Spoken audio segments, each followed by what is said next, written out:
Look, I'm just saying that a woman should not be doing that with a horse, okay? All right. Okay, I'll see you at home later. Okay, I love you too, dear.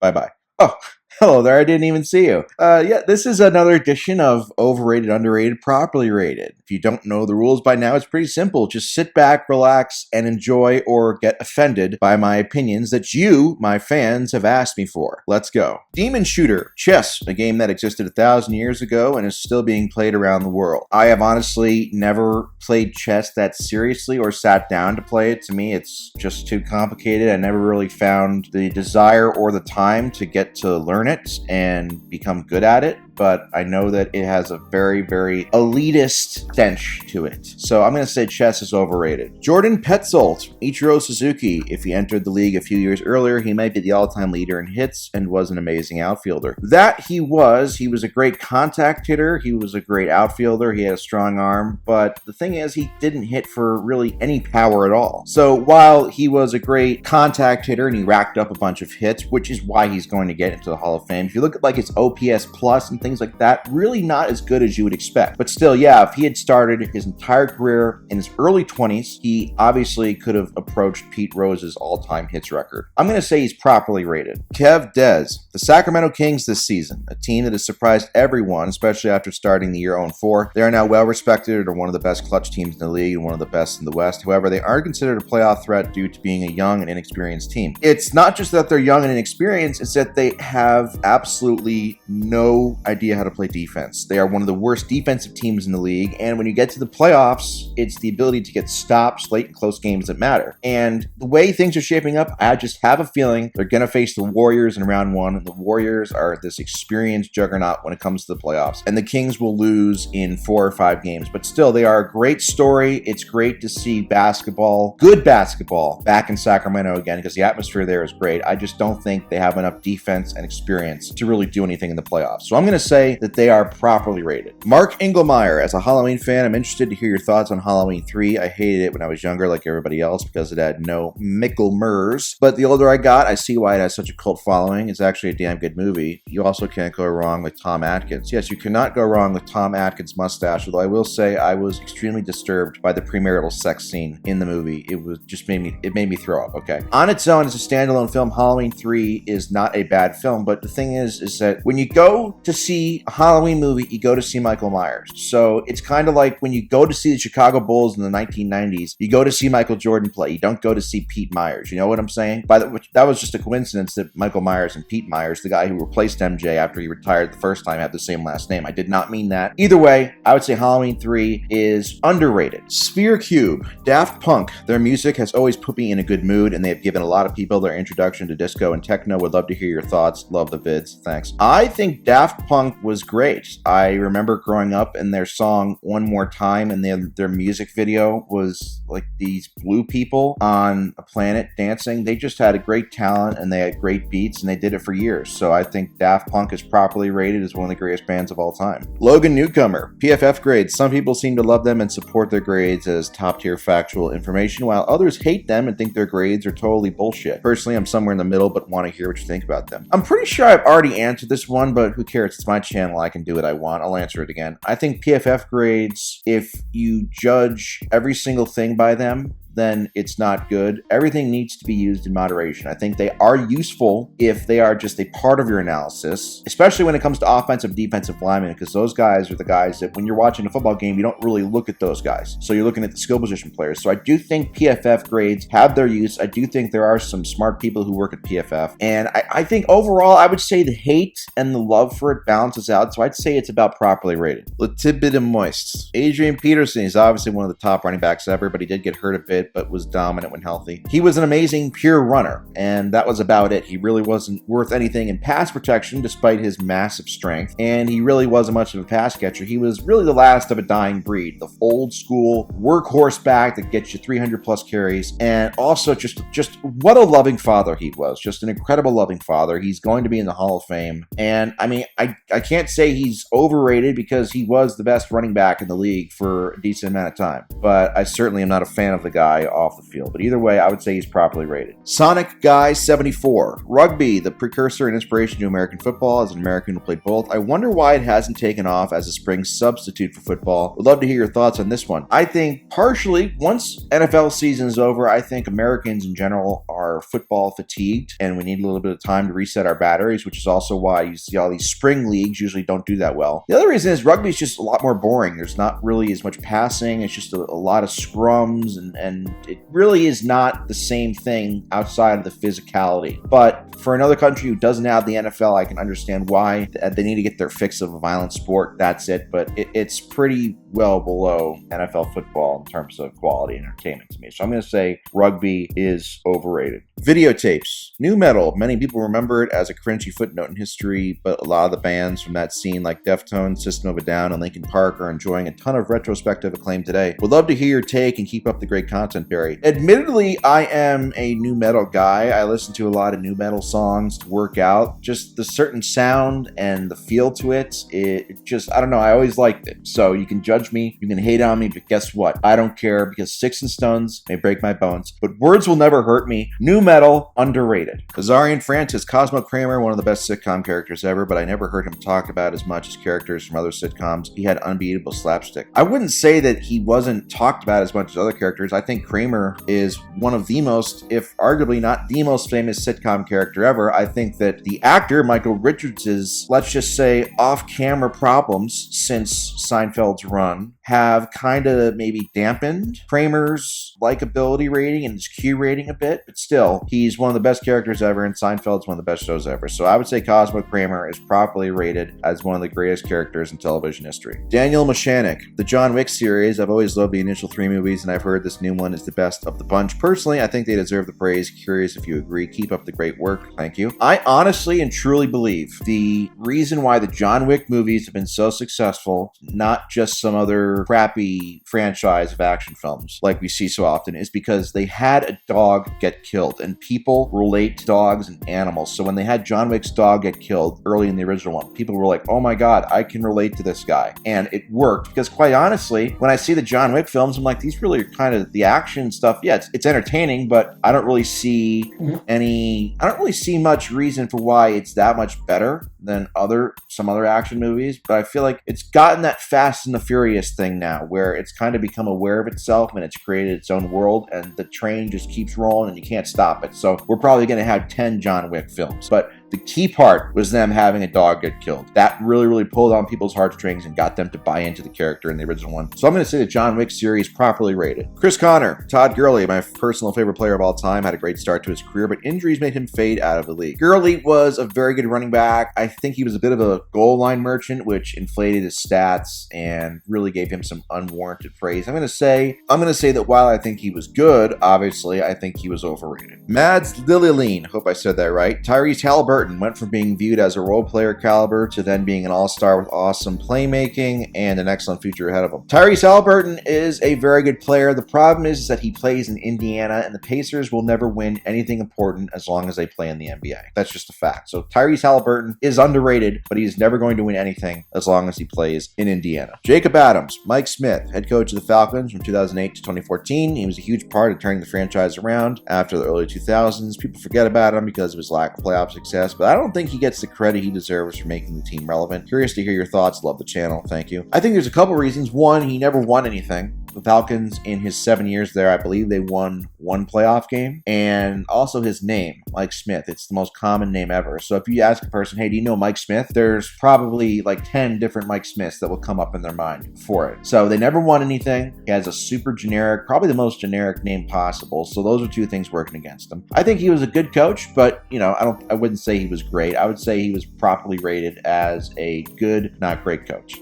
DG313, Giancarlo Stanton had a down year last year with the Yanks, but has produced generally good stats through his career and had 59 homers in 2017 with the Marlins. Marlins. Love to see what you think of him. Always love the content, Barry. Well, thank you very much. Well, Stanton obviously is a massive power hitter. I think his time with the Yankees has been marred with injuries. He's never reached the heights that he had with his MVP season with the Marlins, but he's still a great player. He's a fun player to watch because at any moment he could launch a 500-foot home run. The most amazing part is that he basically is by far the most powerful hitter in baseball, and he never uses his lower body. If he used his lower body to generate more power in his swing, I think he could legitimately hit baseballs 700, 800 feet. I'm not joking. I would say, though, overall, he's pretty properly rated as a very good, but not quite great anymore player. Amazing body, though. Good lord. Czar Nikolai. Board games in general as a form of entertainment. I personally think they're incredibly underrated and not praised enough for how much fun many of them truly are. I mean, when I was a kid growing up, I didn't mind playing board games, yeah, and I think maybe every now and then in a pinch, if you want to have some nostalgia and play Candyland or something, I wouldn't mind, but for the most part, like, board games are made for kids, so as a guy who's almost 30 years old, I'm not really interested in playing board games anymore. But I mean, I'm not going to judge you if you're a grown man and you play board games. I'm just saying that I might tell my kids to stay away from you, okay? But overall, I think board games, they serve their purpose. They're properly rated. Josh Pratt, Elton John, one of the most influential pop stars with hits spanning decades. I do like a couple of Elton John songs, even though he was well before my time. I think obviously he was very talented, and I really don't know what more to say. I think he is one of the legendary musicians of all time, and rightfully so I would say he's properly rated. Austin Sanchez, The Office, a phenomenal show with great writing and talented actors. Season quality changed throughout the years, but overall one of the best series to air. I've never seen it, so I can't give a in-depth analysis of it, but I would say that it's somewhere between properly rated and overrated, but just to be a shit starter, I'm going to say it's overrated. Yeah, that gets you angry, huh? You like that? Huh? I hope so. Wexford Buccos _ mac and cheese in all its facets, homemade, packaged, etc. My favorite food. I love trying all the different spins that people put it on, as you can range from simple craft to virtually anything you can dream. Well, I can certainly tell you're into it. Also, keep up the good work spreading marijuana overdose awareness. Thank you, of course. Mac and cheese, very, very good food for when you are starving or have the munchies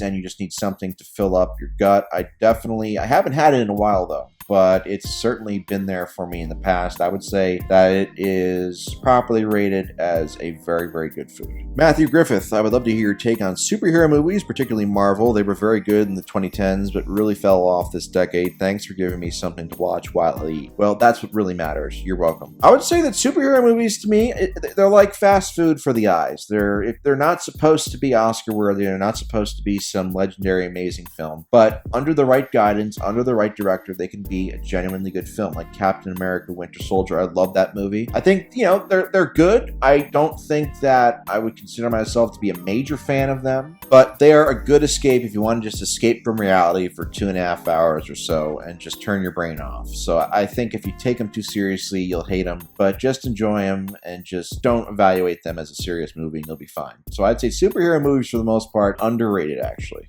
Campus Portal, Tracy McGrady. Unbelievable talent and athleticism combined with being 6'8". Even though injuries certainly hurt his career, he could never get out of the first round and would catch a lot of flack online today for that. Yeah, T-Mac was extremely talented. He was a great player, especially with the Magic, and then injuries kind of caught up with him, and he was never really an efficient scorer. He was mostly just a volume chucker, although I wouldn't say he was like Allen Iverson levels bad. He probably should have been more efficient than he actually was, and I think that if he had played in this era, I think he would have seen that. He was really one of the first guys to really take a bunch of threes for somebody who wasn't known as a sharpshooter. So I think Tracy McGrady, his prime years, there was a lot of bad luck there, but I can't say that he's underrated because people still talk about him today. So I'm going to say he's probably properly rated as one of the top 100 or so players ever, but on the bottom part of the 100. Mozzie, Breaking Benjamin, they have very good songs, and their collaboration with Starset was nice. They also don't sing about premarital sex, which makes them better. I love Breaking Benjamin. I have a bunch of their songs on my phone I listen to when I work out to get muscle and get trim to look good for the babes. I love Breaking Benjamin. To me, they're underrated, even though they might be popular. They're underrated because they're that good. Chad Turner, Limp Bizkit. I absolutely love them and believe they are an influential band to come out of the new metal genre. They get a lot of hate, and I don't understand how people can't understand. Their music isn't serious, however, they make music that needs to be taken seriously, as in they aren't a joke band. Again, Limp Bizkit, I'm a new metal guy. Limp Bizkit has some good songs, especially naturally roll in an air raid vehicle. That'll get you pumped up. I think the biggest reason why Limp Bizkit kind of doesn't get taken seriously is because Fred Durst is a gigantic douche. It's really that simple. I just think that people look at Fred Durst and they're like, yeah, he's a scumbag, he's a douche. So we don't really like him. And so that they project that dislike onto the band. But the band does have a few good songs. They do have a few really good songs and some classics that you can work out to. So I would say overall, I would say that they are probably properly rated as one of the best new metal bands of all time. Tub Frog, Pine Cones. They kind of hurt my mouth sometimes, but overall I think the flavor you get from the steak of the forest outweighs the pain received. Would love to hear your thoughts, Barry. Well, this might be the most disturbing question I've ever had or answered on this show. I can't say I've had the pleasure of eating pine cones because I have all my brain cells still intact, but hey, you do you, pal. So I'm going to say eating pine cones is overrated because I can't even imagine how painful it must be coming out the other end. Just on a personal note, I would recommend seeing a professional, like, immediately. I'm Irish Liam, Child Play series. Chucky is looked at by some as a horror icon, but as a joke by others. I think he gets a bad rap because of his recent stuff, but he still terrified me when I watched the original Child's Play movies. What are your thoughts? I always looked at Chucky as more entertaining than scary. I'm sorry. Any horror movie villains similar to Freddy Krueger, where the main villain is supposed to be scary, is just a guy who instead trolls and talks shit when he kills people. I don't find that scary. The mute guys like the Michael Myers, those always freak me out. And also the fact, like, look, there's no such thing as a killer doll, okay? So I found the movie entertaining. I liked the movie. I thought there were some parts that were creepy, but I never found Chucky to be scary. I always found him to be more funny and entertaining than scary. So I would say the Child's Play series, the first couple movies, the first movie specifically, was very good. The rest, not so much. Child's Play series, overrated. Nicholas Baxley, Little Debbie snacks. I'm not certain how much you eat junk food. Ugh, I would never eat junk food, pal. But all I know is anytime I'm feeling my sweet tooth craving kick in, the Little Debbie brand always hits the right spot. Oatmeal, cream pies, and seasonal Valentine's cakes are my personal favorites. I will admit that the cosmic brownies from Little Debbie were like my crack growing up. So yeah, I would say Little Debbie is underrated because that shit is good. John Colavita, Bruce Springsteen. Personally, he's my favorite artist ever. I know he has a lot of fans in the Jersey Shore area, but he never had a #1 hit, and some of his best songs never got the recognition they deserved. I feel like he isn't talked about amongst the greats of rock and roll.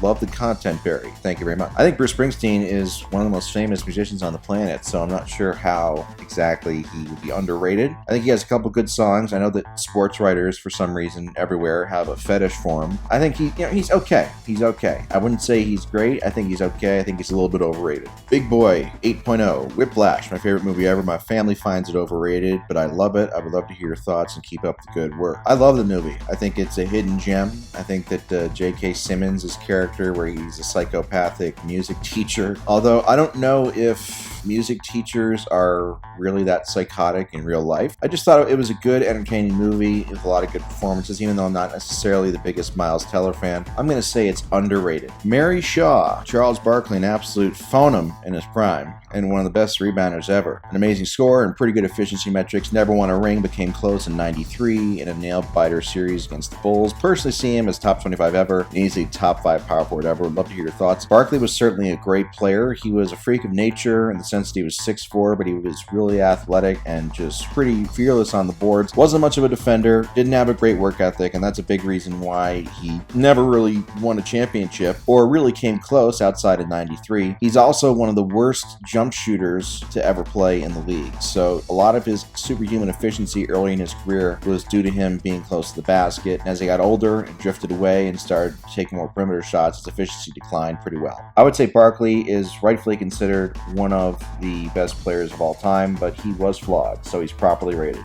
Melvin, Red Dead Redemption 2 is my favorite story game of all time, and maybe even favorite in general. Everything is written really well, and I don't think I've seen a narrative in-game told as well as that of Arthur's. Yeah, well, Arthur was a poor son of a bitch who got cucked, and they ended up dying, and that's really all I remember from the game. I know the gameplay was cool, but, just pretty sad and depressing. Overall, I would say it was properly rated, but still very sad. East Bay Edits, Dylan Brooks. In the last month or so, he's beefed with pretty much everyone. Do you think he is a legitimate tough guy or just an idiot? Love the channel. Keep up the good work. Thanks. I think that he definitely has a screw loose, but I think that every sport needs a guy like him. A guy who's way too overconfident, cocky, and annoying. He's basically a wrestling heel, but he's definitely a bit of a weirdo too. But honestly, if he can help defeat the Warriors, then he will be my hero, because he definitely gets under their skin a bit. So I'm going to say Dylan Brooks is underrated, even though if he's running the team's offense late in the game, there's a great chance they're going to lose. Littering and Denard Robinson was the talk of college football at Michigan, but seemed to be completely forgotten as soon as he left. His very underwhelming pro career didn't help his legacy much either. In my opinion, he's one of the most overrated college football players of all time, but would love to hear your thoughts. Thanks for the awesome content. You're welcome. Yeah, Denard Robinson basically was another one of those guys who was an amazing runner playing quarterback, and he just didn't really know how to play quarterback, but he could really run, and he put up a ton of numbers on the ground, and he made it to the NFL for a little bit, became a running back there. It didn't work out. I mean, hey, the NFL, it's hard, man. So still the most impressive Michigan quarterback I've ever seen, though. So I would say that he's probably properly rated as a good college football player. I mean, who the hell overrates Denard Robinson anyway? Showtime Boyd and the Nation. Resident Evil, been around for over 25 years now, pioneered what we know as survival horror and has always reinvented itself to stay relevant and push the ball forward. Well, honestly, I've seen really the first Resident Evil movie, and that's it. I never really played any of the games. The only thing I'll ever remember from Resident Evil is the hallway laser scene, which was so badass, where all of the government agent guys, they get chopped and sliced in half and diced up by lasers. That was so fucking cool. So just off of that, I'm going to say that it's properly rated. Greg D. Dale Earnhardt Jr., great driver, never won the championship, super popular, properly rated. Well, honestly, Dale Earnhardt Jr., he deserves respect because his father, Dale, famously served in World War II and stormed the beaches of Normandy in his Chevrolet car. And just because of that, I'm going to give my gratitude for Dale Earnhardt Jr. I want to just say I'm thankful for him and his father. So Dale Earnhardt Jr. is underrated. James Maisel, Smallville, one of the founding fathers of the modern CW superhero shows and had a massive impact on superheroes and media in general, but in my opinion doesn't get the respect it deserves. Love you, Barry. Keep up the women respecting, and sorry about the divorce. Thank you. Well, listen, Smallville is really one of the OGs of superhero shows. I watched it growing up. I watched the first 5 seasons or so growing up. I didn't watch it for like a decade, and then a couple months ago I finally found the time to binge watch the last couple seasons. And it's good, but it's a good show, but it's the same exact thing that every other CW show suffers from. And this is one of my theories, is that if you want to be a legitimately great show, you have to have a certain amount of ugliness on screen at all times. And the problem with CW shows is that every single person has supermodel good looks, and so therefore it kind of diminishes it, and so I can't take it seriously. And Smallville had that problem too, but it was a bit of ahead of the curve. It's basically one step up from soap opera, but still, I liked it growing up, even though it was kind of corny and cheesy. There were some great scenes in it. But so Smallville, to me, I'm going to say is properly rated as one of the best superhero shows ever. Ryan and Chad,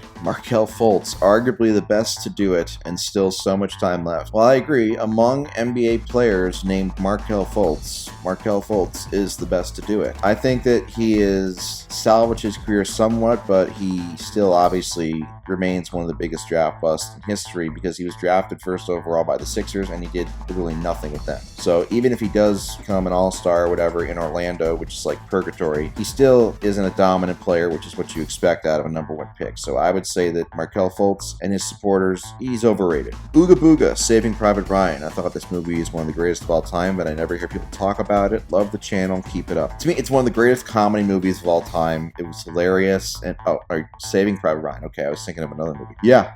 It's obviously a great film, very intense. Tom Hanks and Matt Damon and Tom Sizemore and Ed Burns, just a bunch of great actors. Yeah, it's a great film. Some parts are tough to watch, but I mean, that's what you expect when you go to see a war movie, So Saving Private Ryan, I would say, is properly rated as an all-time great film. Bocce, Just saw Nicolas Cage's recent movie and it was alright. I really liked Con Air, Face Off, and The Rock. Want to hear your opinion on his acting career or movies. Nicolas Cage is the man. He might be a weirdo, but he is the man and he's entertaining. And that's all I got to say about that. He's underrated. Grant Hanglighter. Hey Barry, I'm super curious about how you feel about Dragon Ball GT. Huge fan of the whole Dragon Ball franchise since a really young age. Lots of people don't like GT for a few different reasons, and the main couple I keep seeing are not being canon to the main plot going forward into Super, and the combat sequences being underwhelming. Thoughts? Also love the content. I think the biggest issue with GT was that they made Goku a kid, and I remember seeing it, I wasn't a big fan of that. I think a lot of the villains were kind of lame too. It just wasn't very good. I think Super Saiyan 4 was a cool look, but other than that, I'm not a big fan of GT. But at the same time, I don't really think like it gets praised that much, so I don't know if it's overrated. I would say that it's properly rated as mid. And finally, Patrick B. What do you think about the Statue of Liberty? Well, honestly, I think Statue of Liberty is pretty cool, but I do wonder, did they make a vagina for her? That's what I've always wondered. Like, does the Statue of Liberty have a vagina? That might seem weird, but that's just something that's how my mind works. If it has a vagina, I'm going to say it's underrated. If there is no vagina, overrated. And on that note, that's the end of the video. Thank you for watching. If you haven't already, please subscribe and tell your friends about my channel. It's very, very kid-friendly. Take care.